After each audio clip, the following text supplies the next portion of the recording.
Иртенге сауын вакыты. Авыл йортлары тәрәзәләрендә ут берән-сәрән генә.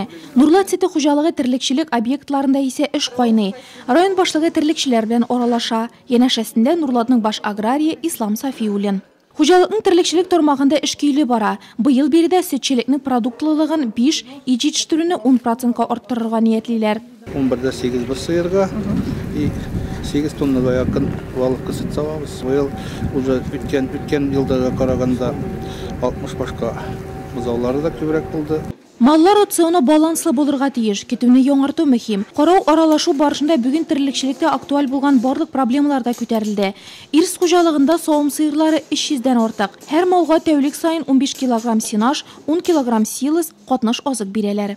Аграрий хуҗалыгында бүген һәр малның уртача тәүлеклек продуктлылыгы 13,6 кг. Теп ал шарт терлек азыгының мул һәм сыйфатлы булуында дип саныйлар биредә.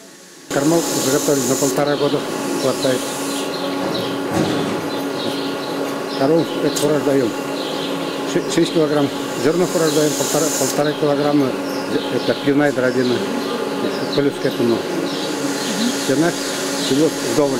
Бүгенге көндә аграрийда 200-гә якын сыер саула, 6 сыер саучы эшли. Анжелика Ялинаның терлекчелектәге стажы 17 ел. 10 минут это пятую работу, довольны.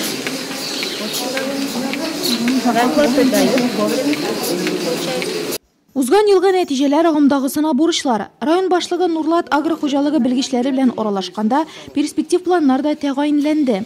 Малларның баш санын арттыру белән бергә көтүне мул продуктлы яшь терлек исәбенә яңарту, биналарны реконструкцияләү, шуларның иң мөһимнәре буларак беренче планга чыгарылды.